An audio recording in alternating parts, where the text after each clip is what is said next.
ce projet passera. Est-ce qu'on va dire ici qu'avec l'enquête indépendante qui s'y trouve, cela voudrait dire que c'est l'Union européenne qui prend le contrôle, qui remplace l'Organisation mondiale de la santé en attendant que cette enquête soit établie? Vous avez tout compris, mon cher Guy Fondon. L'Union européenne est au cœur de ce projet de Covid, au cœur. Souvenez-vous de ce document diplomatique de l'Union européenne, c'est-à-dire avec au cœur de cette affaire l'Allemagne et la France. Ce document diplomatique dit qu'il faut renverser les chefs d'État d'Afrique centrale. Pourquoi? Parce que jusqu'à présent, ils sont ceux qui résistent le plus dans le projet. Le document, il est là, c'est écrit. Parce que quand nous on parle ici, on nous attend, le document existe, ce n'est pas nous qui avons écrit. C'est pas Malakani qui a écrit ça. Pourquoi? Pour faire la pression. Autrement dit, vous voulez rester au pouvoir, signez le pacte, signez ça. C'est l'épée de Damoclès qui a sur la tête, on va vous renverser. C'était écrit. Cette panoplie géopolitique, cette pression satanique, n'est-ce pas, sur l'Afrique centrale et sur le président, et allait de pair en même temps, alors qu'on disait que non, vraiment, tout le monde est concentré pour riposter contre la pandémie. Et nous avons, et par là, on voit bien que non, la riposte, c'est pas ça l'enjeu. L'enjeu, c'était de renverser des présidents. Pourquoi on préparait cette assemblée générale, mon cher Guy Fondon? On la préparait.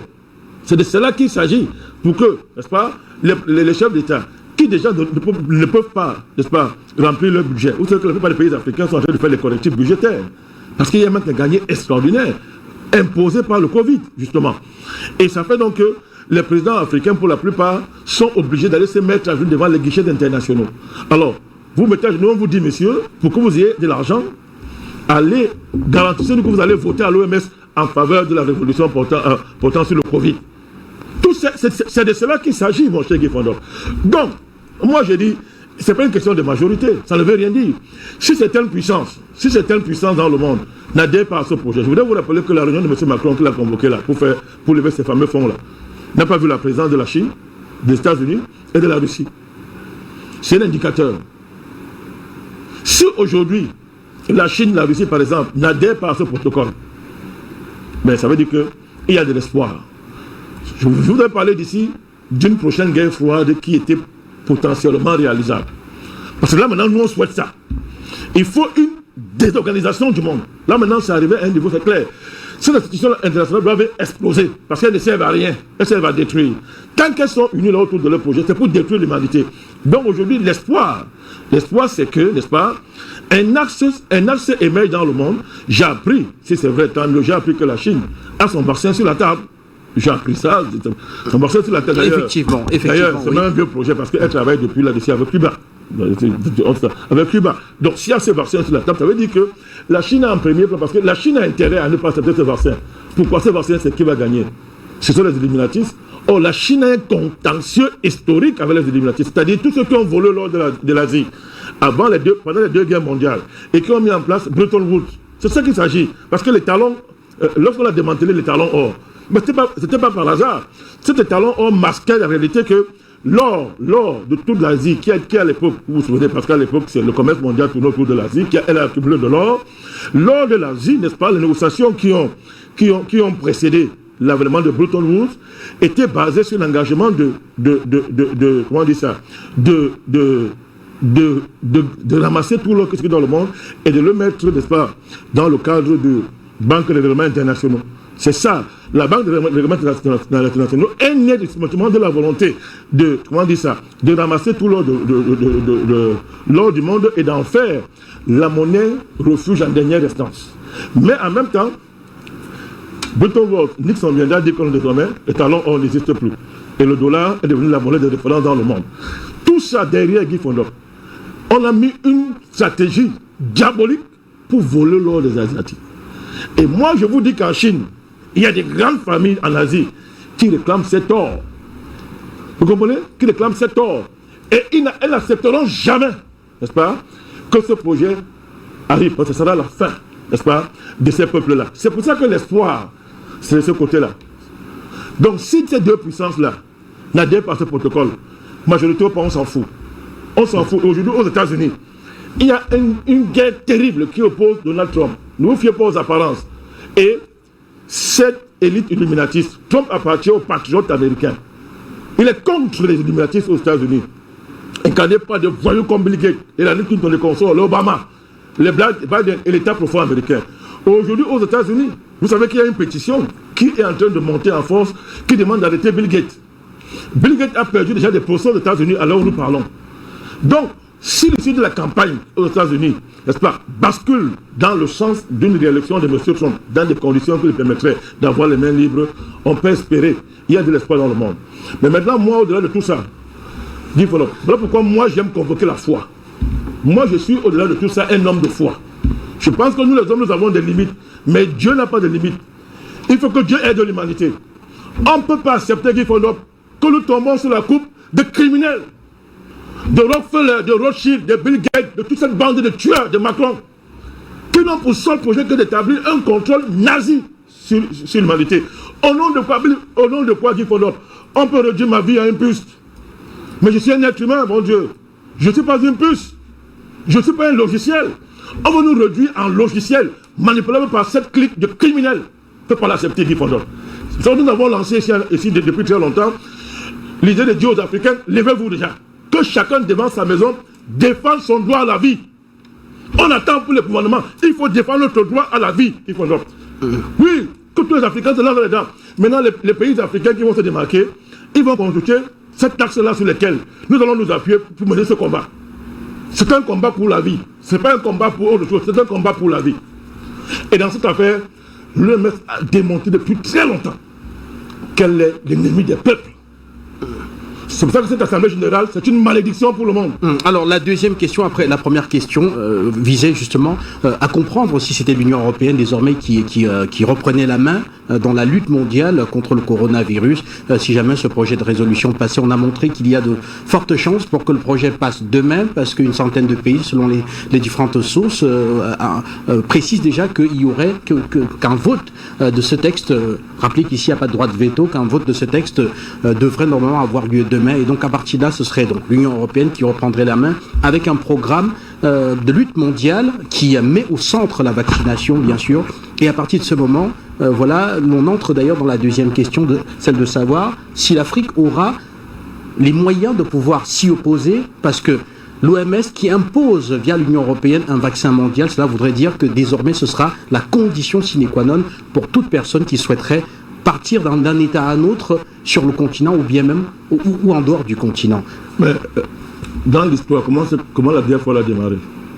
C'est l'histoire. Il suffit simplement qu'il y ait une révolution dans un pays. C'est 1717 en Russie qui enclenche la dynamique de la guerre froide, la révolution russe.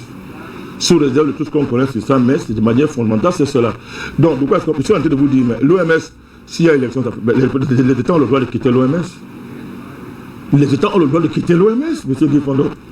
Mais ce n'est pas l'heure est arrivée. C'est ça que je suis en train de vous dire. Que ce n'est pas une bataille, mais chacun doit défendre sa vie. Il y a des raisons pour lesquelles on doit mourir. Il y a des raisons dans la vie pour lesquelles, à un moment donné, il vaut mieux mourir que de vivre certaines choses.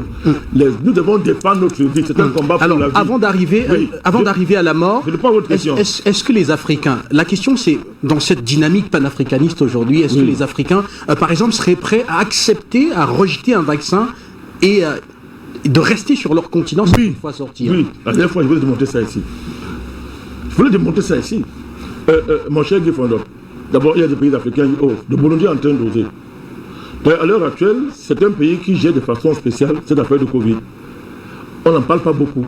Pour ça, ce n'est pas intéressant pour les médias et pour certains lobbies, y compris dans les milieux panafricanistes. Pas beaucoup.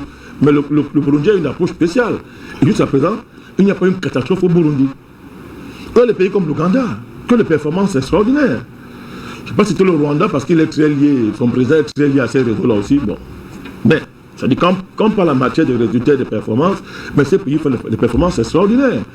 On n'en parle pas beaucoup. Donc, nous avons démontré la dernière fois ici que mon cher Guy Fodor, l'Afrique peut vivre sans l'Occident. C'est l'Occident qui a besoin de l'Afrique. Donc, moi je dis, le Covid est une opportunité. On a une opportunité extraordinaire. C'est un choc salutaire. C'est-à-dire que si aujourd'hui nous rompons, n'est-ce pas, avec l'Occident, parce qu'on n'aura pas le choix, parce que, à côté, les échanges entre nations, c'est aussi des échanges sur des valeurs qui font donc.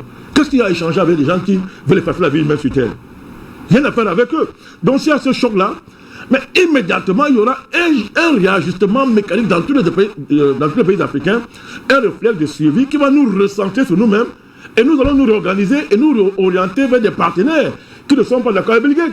C'est aussi simple que ça. Alors nous parlons dans le monde. Mais l'Occident est à la traîne sur le plan économique. Je ne vous apprends rien. Les Américains sont battus depuis par la Chine. La Chine aujourd'hui est la première puissance économique du monde de fait. C'est la Chine. C'est la Chine. Et d'ailleurs, le coronavirus a démontré que la Chine est sortie même vainqueur, n'est-ce pas, de ce virus. On a voulu lui faire porter le chapeau, mais vous voyez, Trump s'est rapidement ressaisi. Ces accusations fantaisistes, il les a arrêtées parce qu'il connaît la vérité. Ce virus, je l'ai dit, ça vient des États-Unis. Les faits sont établis aujourd'hui. C'est établi. Donc la Chine est sortie. Elle a démontré qu'elle a vaincu le Covid sans ces machins-là. Sans ces machins. Elle est la première puissance mondiale, ce plan économique de fait. Elle a lancé, n'est-ce pas, les routes de la soie. Vous comprenez? Les routes de la soie. Donc, dans le monde, mais notre problème, c'est que nous sommes trop occidentalisés. Le problème, c'est que les élites africaines, toutes tendances confondues, n'ont jamais pensé la vie en dehors de l'Occident et ses institutions qu'il a imposées dans le monde. C'est ça le problème. Mais les peuples sont dans l'informel depuis qu'ils font d'or. Les peuples africains vivent dans l'informel. Combien d'Africains veulent voyager? C'est l'élite qui veut voyager. Parlons des choses de terre à terre. L'essentiel des Africains n'a pas le moyen de payer un billet d'avion et de voyager. Mais la diaspora du continent représente... La diaspora va se déterminer. Dans certains je l'ai cas, dit ici. C'est un enjeu. C'est une affaire de vous, de moi, on l'a dit. Permettez-moi l'expression. Je ne suis pas catastrophique, mais je parle des faits réels. Parce que là, c'est une déclaration de guerre, la plus absolue qu'on nous a faite. Mais la diaspora doit se prononcer. C'est son choix. Si elle veut être vaccinée et vivre à l'Occident, c'est son choix. Moi, je veux respecter ça. Ceux qui ne veulent pas accepter ça, mais qui rentrent dans leur pays. C'est clair et c'est net. C'est clair et c'est net. Donc, j'ai parlé de ces choses depuis ici, c'est Afrique Média, souviens-toi. J'ai longtemps parlé de ces choses que l'heure va arriver où il faudra être vraiment panafricaniste, pas les mots. C'est-à-dire que, on ne meurt pas si on ne peut pas les photos à la Tour Eiffel. On ne meurt pas à Guy Fondor. On ne meurt pas si on mange pas le caviar ou le camembert qui vient de France. On ne meurt pas si on ne boit pas le vin qui vient de France. On peut boire le vin de Palma en Afrique et vivre heureux. Dans certains ont vécu ainsi. Donc, vraiment, on peut manger le macaron, on est tranquille. On peut fabriquer nos habits, c'est eux qui ont besoin de nous. Si l'Afrique, n'est-ce pas, pour une fois, à la faveur de ce choc historique qui peut féconder une unité rapidement, si on est unis sur certains éléments, c'est fini. L'Europe se mettra à genoux. Elle se mettra à genoux. Donc, le rapport de force, contrairement à ce qu'on connaît par leur faveur, c'est parce que notre élite n'est pas à la hauteur des enjeux. Mais les peuples sont dans l'informel depuis. Et d'abord, alors nous parlons. Dans les pays africains, qui va encore à l'hôpital? Ce n'est pas le cas du Cameroun. Mais les médecins de l'hôpital à Cantini sont sortis pour dire que personne ne vient plus à l'hôpital. C'est un mouvement de fond. Les Africains ont compris que dans les hôpitaux, nous ne sommes même plus en sécurité là-bas. Je ne dis pas que c'est vrai, je ne dis pas que j'encourage ça. J'analyse un fait social qui est clair. Et ce fait social, on peut l'expliquer. Pourquoi? Parce qu'elles ne se sentent plus en sécurité là-bas. Elles se soignent, elles se débrouillent à leur manière. Et ce n'est pas encore la catastrophe. Ça ne sera pas la catastrophe. Donc, les dynamiques sont là. Les alternatives sont là au niveau informel. Il suffira simplement que les États les élèves à des niveaux formels et l'affaire est réglée. L'affaire est réglée, mon cher Guy Fondor. Et des partenariats nouveaux naîtront rapidement. Pourquoi? Ça sera une nécessité de la survie. La loi de la survie a pour ceci la faculté de booster les capacités de l'être humain. Quand l'être humain est en danger, Guy Fondor, ses capacités se multiplient. Et ce qu'il pouvait faire, n'est-ce pas, en 100 heures, il vous le fait en 2 heures. Pourquoi? Parce qu'il est en danger. Donc, mon cher, je dis ça. Voilà le réflexe sur lequel nous sommes mis. Donc, il faut arrêter de faire croire que si on nous empêche d'aller à Roissy, on va mourir. C'est faux. C'est eux qui vont mourir. Voilà Air France qui est obligé de lancer n'est-ce pas, sa destination africaine sans demander l'avis de personne. Pourquoi? Un coup à la faillite. Mais ce n'est pas nous qui disons Air France, on a besoin de toi. C'est Air France qui dit que non, j'ai besoin de vous. Voilà un exemple qui est clair. Au point de lancer la reprise des vols sans consultation au niveau africain. Pourquoi?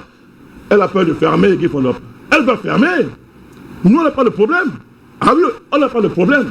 Beaucoup de gens peuvent vivre, ils répètent ça, aller en France, ça aller aux États-Unis, ça aller en Europe, dans les pays européens. Il y a un quoi là-bas d'abord? Il y a quoi? Il y a quoi là-bas? Donc moi je dis, l'Afrique a les moyens de se passer de l'Europe. Et moi je vois ça comme une opportunité pour engager les ruptures que désormais on ne pourra plus différer.